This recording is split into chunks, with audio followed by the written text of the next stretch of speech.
Hello friends, study with BS classes में आपका बहुत बहुत स्वागत है। आज हम हिस्ट्री के यूपीएससी प्रीवियस ईयर 2021 में जो क्वेश्चन पूछे गए थे इतिहास खंड से, उनके बारे में अध्ययन करेंगे। तो पहला प्रश्न देखते हैं। प्राचीन भारत के इतिहास के संदर्भ में बहुभूति, हस्तमिल और क्षेमेश्वर प्रसिद्ध थे। मतलब ये क्यों प्रसिद्ध थे? जैन भिक्षु, नाटककार, मंदिर वास्तुकार और दार्शनिक। तो ये भवभूति, हस्तमल और क्षेमेश्वर कौन थे? ये नाटककार थे।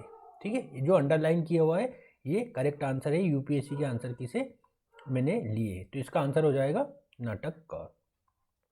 ठीक है, तो ये कौन थे? भवभूति, हस्तमिल, क्षेमेश्वर, ये नाटककार थे। दूसरा प्रश्न देखते हैं। भारतीय इतिहास में 8 अगस्त 1942 के संदर्भ में निम्नलिखित में से कौन सा कथन सही है? तो इसका पहला ही कथन, मतलब पहला वाला ही जो दिया है विकल्प, ये सही है। भारत छोड़ो प्रस्ताव एआईसीसी द्वारा अपनाया गया था इस दिन, है ना। 8 अगस्त 1942 को भारत छोड़ो आंदोलन प्रारंभ हुआ था, है ना। ऑल इंडिया कांग्रेस कमेटी ने इसका प्रस्ताव पारित किया था, भारत छोड़ो आंदोलन का। ठीक है, तो ये इसका आंसर हो जाएगा। तो ये अन्य सभी ऑप्शन इसके गलत है। ठीक है, 8 अगस्त 1942 क्या हुआ था आपको याद रखना है। 8 अगस्त के दिन भारत छोड़ो आंदोलन प्रारंभ हुआ था। तीसरा आता है, निम्नलिखित में से कौन प्राचीन भारतीय धार्मिक गीतों के अंग्रेजी अनुवाद सॉन्ग फ्रॉम प्रिजन से जुड़ा है ना। सॉन्ग्स फ्रॉम प्रिजन, तो इससे ये किससे जुड़ा हुआ है? ये मोहनदास करमचंद गांधी, महात्मा गांधी जी से जुड़ा हुआ है। तो सॉन्ग फ्रॉम प्रिजन क्या है? सॉन्ग फ्रॉम प्रिजन ये है जब महात्मा गांधी जेल में थे, जब इन्होंने भारतीय जो वेद मतलब उपनिषद वगैरह जो चीज़ें भारतीय पौराणिक इतिहास की जो किताबें थी, उनका इन्होंने अंग्रेजी में अनुवाद किया था, है ना। तो सॉन्ग्स फ्रॉम प्रिजन कहा जाता था उसे। ठीक है, तो ये मोहनदास करमचंद गांधी जी इसके आंसर हैं और ये लिखते थे इसे। ठीक है, तो इसका आंसर हो जाएगा सी। क्वेश्चन नंबर 4 देखते हैं। मध्यकालीन भारत के संदर्भ में आकार के संदर्भ में निम्नलिखित में कौन सा आरोही क्रम में सही है? आरोही क्रम मतलब बढ़ते हुए क्रम में। तो इसका आंसर हो जाएगा परगना, सरकार, सूबा। ठीक है, मतलब मुगल साम्राज्य में सूबा होता था, है ना। सूबा मतलब प्रांत।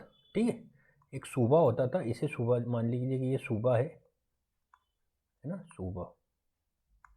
ठीक है, और उसके अंतर्गत सरकार होती थी। सूबा मतलब प्रांत, उसके अंतर्गत सरकार होती थी, मतलब जिले होते थे। सरकार को जिले, जैसे ये इस तरह से, है ना। ये क्या कहलाएंगे? सरकार। ठीक है, सरकार। और ये सरकार भी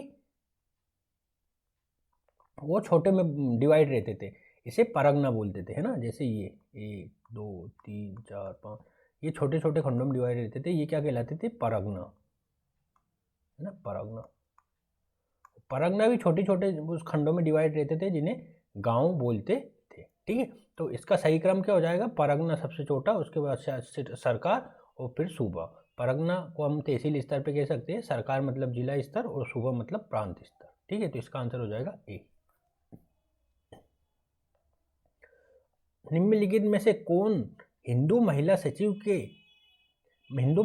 के सचिव के रूप में जुड़ा था, जिसे बाद में बैथून महिला स्कूल के रूप में जाना गया है? तो ये कौन थे? ईश्वर चंद्र विद्यासागर। तो ईश्वर चंद्र विद्यासागर बैथून जो इस महिला स्कूल है इसके सचिव के रूप में जुड़े हुए थे। इसका आंसर हो जाएगा ईश्वर चंद्र विद्यासागर। क्वेश्चन नंबर 6 देखते हैं। औपनिवेशिक भारत के संदर्भ में शाहनवाज खान, प्रेम कुमार सहगल, गुरबख्श सिंह ढिल्लों को याद किया जाता है। तो क्यों याद किया जाता है? ये भारतीय राष्ट्रीय सेना के अधिकारी थे। आईएनए का मुकदमा मैं भी अगले वाले वीडियो में जब पढ़ाऊंगा मॉडर्न हिस्ट्री के लास्ट वाले सेक्शन को, तो उसमें इनका जिक्र आएगा, मैं वहाँ इसको आपको अच्छे से बताऊंगा। ठीक है, तो ये कौन थे? भारतीय सेना के अधिकारी, आईएनए के अधिकारी, इंडियन नेशनल आर्मी। ठीक है, क्वेश्चन नंबर 7 देखते हैं। भारतीय इतिहास के संदर्भ में निम्नलिखित में से कौन से कथन सही है? पहला, आरकोट की निजामत से हैदराबाद राज्य निकला, ये गलत है। आरकोट की निजामत से हैदराबाद राज्य नहीं निकला है। मैसूर साम्राज्य का उदय विजयनगर साम्राज्य से हुआ, ये बिल्कुल सही कथन है। जो मैसूर साम्राज्य था ओडियार वंश के मतलब उससे विजयनगर साम्राज्य का उदय हुआ है। तीसरा क्या है, रोहिलखंड साम्राज्य का गठन अहमद शाह दुर्रानी के कब्जे वाले क्षेत्रों से हुआ है, ये बिल्कुल गलत स्टेटमेंट है। रोहिलखंड साम्राज्य का गठन अहमद शाह दुर्रानी के कब्जे वाले क्षेत्रों से नहीं हुआ है, तो इसका आंसर हो जाएगा केवल बी। ठीक है, क्वेश्चन नंबर 8 देखते हैं। मुरैना का निकट 64 योगिनी मंदिर के संदर्भ में निम्नलिखित कथनों पर विचार कीजिए। पहला क्या है, ये कच्छप घाट राजवंश के शासनकाल के दौरान बनाया गया एक गोलाकार मंदिर है, बिल्कुल सही स्टेटमेंट है, ये गोलाकार मंदिर है। ये भारत का एकमात्र गोलाकार मंदिर है, ये स्टेटमेंट गलत है। ये एकमात्र गोलाकार नहीं, और भी बहुत सारे मंदिर हैं, जैसे जबलपुर का 64 योगिनी मंदिर है ना, इस तरह मतलब जबलपुर का कोई मंदिर है वो भी वहाँ पे गोलाकार मंदिर है, और भी बहुत सारी जगह गोलाकार मंदिर प्राप्त हुए हैं, तो ये स्टेटमेंट गलत हो जाएगा। थर्ड, इसका उद्देश्य शैव पंथ को बढ़ावा देना है, शैव पंथ को बढ़ावा देना नहीं है, इसका उद्देश्य वैष्णव पंथ को इसका उद्देश्य वैष्णव पंथ को बढ़ावा देना था, गलत है ये, वैष्णव पंथ को नहीं देना था, इसका उद्देश्य था शैव पंथ को बढ़ावा देना, है ना, शैव पंथ को बढ़ावा देना, तो ये भी गलत हो जाए। इसके डिजाइन ने एक लोकप्रिय धारणा को जन्म दिया है कि भारतीय संसद के भवन के पीछे की प्रेरणा थी, मतलब भारतीय संसद की जो डिजाइन है इसके मतलब इसकी डिजाइन देखोगे और भारतीय संसद की जो बनावट देखोगे तो वो सिमिलर लगेगी, इस तरह से गोलाकार ये है। ठीक है, यहाँ पे मंदिर है, तो भारतीय संसद भी इसी तरह की गोलाकार बनी हुई है। ठीक है, तो ये इसका चौथा स्टेटमेंट सही हो जाएगा। ऊपर दिए गए कथनों में से कौन से कथन सही है, तो 1 और 4 सही है, सी इसका आंसर हो जाएगा। क्वेश्चन नंबर 9 अब देखेंगे। 9 क्या दिया है, निम्नलिखित में से कौन सा प्राचीन शहर बांधों की एक श्रृंखला के निर्माण से जुड़े जलाशयों में पानी को प्रवाहित करके जल संचयन और प्रबंधन की विस्तृत प्रणाली के लिए प्रसिद्ध है, तो कौन सा है वो, धोलावीरा। धोलावीरा को मैंने जब हड़प्पा सभ्यता पढ़ाया था तो उसमें बताया था कि यहाँ जल प्रबंधन की काफ़ी अच्छी प्रणाली मौजूद है। ठीक है, हाल ही में धोलावीरा को विश्व विरासत स्थल में भी शामिल किया गया है ना, विश्व विरासत स्थल में भी इसे शामिल किया गया है। ठीक है, ये हड़प्पा का एक स्थल है, हड़प्पा सभ्यता का, तो इसका आंसर हो जाएगा ए, धोलावीरा। 10वां क्वेश्चन हम देखते हैं। 17वीं शताब्दी की पहली तिमाही में अंग्रेज ईस्ट इंडिया कंपनी की फैक्ट्री या कारखाने निम्नलिखित में से कहाँ स्थित थे, तो कहाँ स्थित थे, भरूच में तो थे, चिकाकोले में नहीं थे, और त्रिचिनोपोली में भी नहीं थे, तो इसका आंसर हो जाएगा ए, है ना, भरूच में स्थापित था इनका जो फैक्ट्री या कारखाना, और ये छोटे छोटे शहर थे, मतलब छोटे बंदरगाह थे, लेकिन यहाँ पे कोई फैक्ट्री या कारखाना स्थापित नहीं था, तो इसका आंसर हो जाएगा केवल 1। अब हम देखते हैं 11वां क्वेश्चन। गुप्तों के पतन से लेकर 7वीं शताब्दी की शुरुआत में हर्षवर्धन के उदय तक निम्नलिखित में से कौन सा साम्राज्य उत्तरी भारत में सत्ता में रहा, तो कौन सा रहा, मगध के गुप्त, बिल्कुल सही है ना। जब गुप्तों के पतन के बाद मगध में गुप्त वंशों का शासन बना हुआ था। मालवा के थानेश्वर मालवा के परमार इस समय नहीं थे, 7वीं सदी के नहीं थे, ये बाद में 9वीं से 11वीं शताब्दी के लगभग परमारों का शासन रहा मालवा में, तो ये स्टेटमेंट गलत हो जाएगा। थानेश्वर के पुष्पपुती थे, कन्नौज के मोकरी थे, ठीक, मोकरी थे, देवगिरी के यादव नहीं थे, है ना, वल्लभी के मैत्रक भी थे, तो इसका आंसर हो जाएगा 1, 3, 4 और 6। ठीक है, मालवा के परमार को अगर निकाल दिया जाए तो इसका आंसर आसानी से आ जाएगा, 2 को हटाएंगे तो ये हट जाएगा, ये हट जाएगा। ठीक है, और मगध के गुप्त कन्फर्म है ये था, तो इसका आंसर बी हो जाएगा, है ना। एलिमिनेशन मेथड से भी आप इसका आंसर निकाल सकते हैं। क्वेश्चन नंबर 12 देखते हैं। पुर्तगाली लेखक नूनिज के अनुसार विजयनगर साम्राज्य की महिला निम्नलिखित में से किस क्षेत्र में विशेषज्ञ थी। ठीक है, नूनिज कब आया था, पहले नूनिज आया था अच्युत देवराय के समय, अच्युत देवराय के समय नूनिज यात्री आया था, तो उसने कहा था कि महिलाएं कुश्ती करती है, ज्योतिष करती है, लेखांकन है ना, ये इन सब में निपुण थी, है ना, लेखांकन, है ना। ज्योतिष मतलब ये वो है, मतलब सोच सेइंग भी करती थी, ठीक है। तो इसका आंसर हो जाएगा डी। मतलब एक सेकेंड, क्या क्या करती थी? रेसलिंग करती थी, एस्ट्रोलॉजी करती थी, अकाउंटिंग करती थी और सूट सेइंग भी वो करती थी। तो इसका आंसर हो जाएगा डी। 1 2 3 4। हिंदी का ट्रांसलेशन में कुछ मिस्टेक है, तो इसका आंसर हो जाएगा डी। आंध्र प्रदेश के मदनपल्ले के संदर्भ में निम्नलिखित में से कौन सा कथन सही है? जो मदनपल्ले में है, यहाँ रविन्द्रनाथ टैगोर जी ने राष्ट्रगान का बंगाली से, यानी बंगाली भाषा से अंग्रेजी में अनुवाद किया था। कहाँ पे? मदनपल्ले से। तो इसका आंसर हो जाएगा रविन्द्रनाथ टैगोर ने यहाँ राष्ट्रगान का बंगाली से अंग्रेजी में अनुवाद किया था, ठीक है।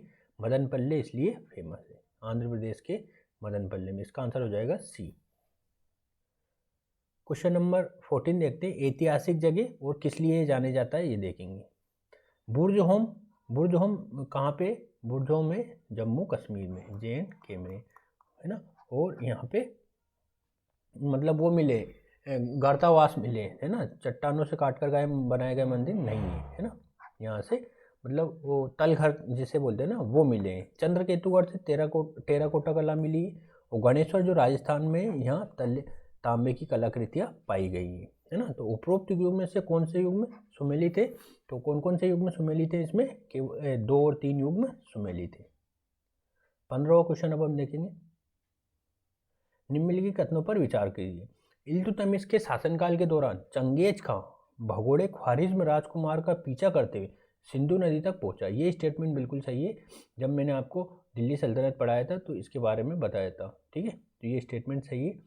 दूसरा, मोहम्मद बिन तुगलक के शासनकाल के दौरान ही तैमूर ने मुल्तान पर कब्जा किया और सिंधु नदी को पार कर लिया। ये स्टेटमेंट गलत है। तीसरा, विजयनगर साम्राज्य के देवराय द्वितीय के शासनकाल के दौरान वास्को डिगमा केरल तट पर आया, ठीक है। तो ये स्टेटमेंट गलत है। देवराय द्वितीय का शासनकाल और वास्को डिगामा दोनों मैच नहीं होते। वास्को डिगामा 1498 में आया था, ठीक है। और इनका कार्यकाल पहले ही था। तो इसका आंसर हो जाएगा केवल एक, ए इसका आंसर हो जाएगा। क्वेश्चन नंबर 16 देखते हैं। निम्नलिखित कथनों पर विचार कीजिए। सेंट फ्रांसिस जेवियर जूसियट आर्डर के संस्थापक सदस्यों में से एक है। तो ये बिल्कुल सही है। जो जेवियर जूसियट आर्डर थे, मतलब ये एक संस्थापकों में से एक थे, है ना, सेंट फ्रांसिस जेवियर की मृत्यु गोवा में हुई थी और वहाँ उन्हें एक चर्च समर्पित है। इनकी मृत्यु गोवा में नहीं हुई थी, इनकी मृत्यु हुई थी चीन में, है ना। तो ये स्टेटमेंट गलत है।